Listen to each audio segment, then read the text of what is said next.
Hi everyone, welcome back to the channel. In today's video, I will show you how to access the web browser on Nintendo Switch or Switch 2 in 2026. So first of all, here is one important thing that you need to understand.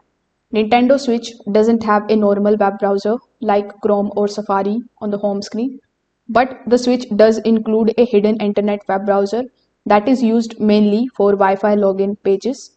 The easiest legal way to open it via internet connection settings.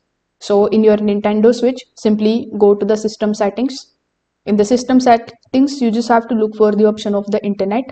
When you open the internet settings, choose your Wi-Fi network and select the option of change settings.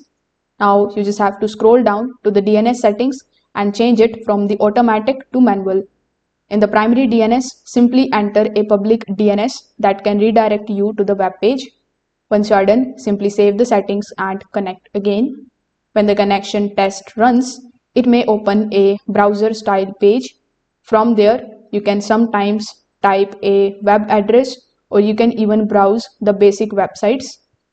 Another safe method is using a Wi-Fi hotspot login page. So you need to connect your switch to a public Wi-Fi or a phone hotspot that requires login or approval. When the switch asks you to sign in, it opens the built-in browser window.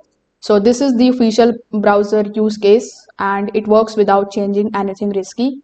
Now keep in mind that the browser is limited. It is made for the login pages, so it may not support heavy websites or streamings or downloads. If you only want to view the quick pages like help pages or simple websites, it works fine. Now, if the page doesn't open, you can restart your switch and try the Wi-Fi login method again. Nintendo sometimes block the browser tricks, so this may depend on your system version. If this video helped you out, make sure that you like this video and subscribe to the channel. If you have any questions, you can just drop them in the comment section below. Thanks for watching and I will see you in the next one.